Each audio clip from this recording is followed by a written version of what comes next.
So now we're going to do a little experiment. We're going to measure the friction on Andrew's shoe here. So really quick, how do you measure the friction of a shoe? That's our goal. We don't have to do a big lab write-up. So we'll sketch out his shoe and name the forces acting on his shoe. There we go. I don't know how to draw Air Nike very well. That's okay. What are the forces that would act on a shoe if you want to measure the force of friction on it? There's always a pull of what? Pull of gravity. Which way does gravity go?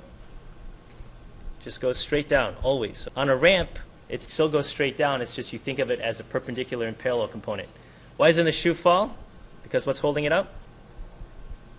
There's an invisible force from the table pushing up called the normal force, right? Then we're going to pull on the shoe to get it moving. What's that called? An applied force. You see that? And then why doesn't the shoe move if we pull on it? What's opposing us? The force of friction. You see that? There's an invisible frictional force that keeps the shoe from moving. So the trick is, how do you measure friction? Andrew, I'm going to have you come up in a second. We're going to pull on your shoe until it just starts to move, because then that's the maximum force of static friction we're going to measure. So in other words, we're going to try to measure the maximum force of static friction. We're going to find the coefficient of static friction for your Air Nike there, size 12. That's awesome. So how are we going to measure the coefficient of static friction? We're going to need to measure the frictional force, and then we need to know the normal force.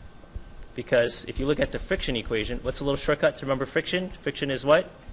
Yay, friction is FuN. So to find coefficient of friction, you just need to know the force of friction divided by the normal force. So here's what's weird. We can't measure the force of friction directly. It's an invisible little elf. It's annoying. It's opposing me, right? So how can I indirectly measure that frictional force? How can I do that? If I'm pulling on the shoe and the shoe doesn't move, what's opposing me? What's opposing me? Friction, exactly. So the applied force is equal and opposite to the frictional force. You see that? So if we can just measure this applied force, we'll get the frictional force. And then how can we measure the normal force, since we can't measure the table pushing up directly? How can we indirectly measure that? That's easy, right? Can you picture that? The what?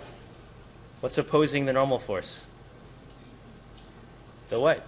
Yeah, the pull of gravity, called weight. So all we got to do is weigh the shoe, as simple as that, and then measure how hard you have to pull before the shoe just moves. That's it. And the ratio of those two is the coefficient of friction. So rather than using a low-tech measurement device, I have this little sensor here that'll give us a little bit more accurate reading here. That's what we're going to use. So Andrew, I'm going to have you come up to the front really quick. And if you could measure your shoe using this sensor. Oh yeah, if you don't mind coming around. Thank you. Oh, you got too much junk here. So there you go. Go ahead and take your shoe and hang it on this sensor. There we go. Thank you. And we're going to get an official measurement. Let me turn on this little data collection thingy there. There we go. And you're taking a reading.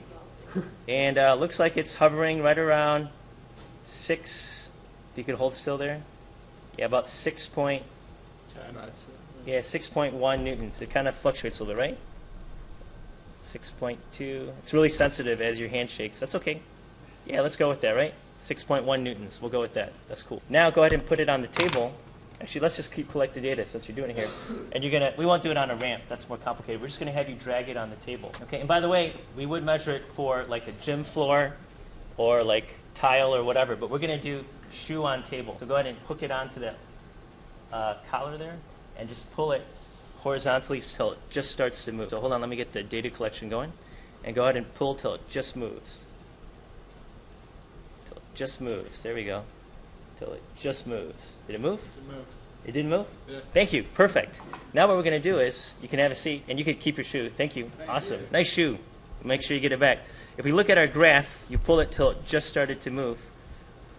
We can pick the highest friction value because that represents the force it took to just get it going. So it looks like it's, if we look at all these values, somewhere around the highest value where it just started to move, right? And then it dropped off.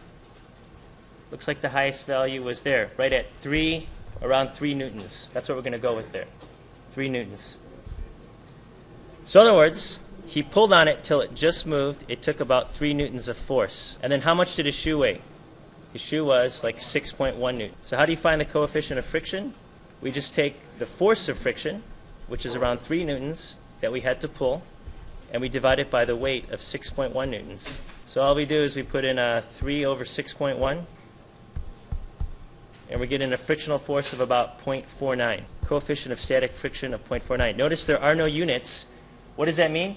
That means that your shoe is designed to give you about 49% friction. For every 100 pounds of force you push the shoe together on the table, you're going to get 49 pounds of friction opposing you. In real life, do you want a gym shoe to have a high coefficient of friction or a low coefficient? Which one? A high, exactly, because you don't want people to slip on the court. That's why during a game, if someone spills water or they're sweating all over the place, it's kind of dangerous, right? You got to call a timeout, wipe down the floor real quick. Notice in the friction at work in all sorts of places, like on the handicap ramp. You ever know the type? Notice the tile? Is it the same kind of tile, or is it a high friction tile? Yeah, it's like that gray tile with the grip on there, because you don't want somebody slipping there.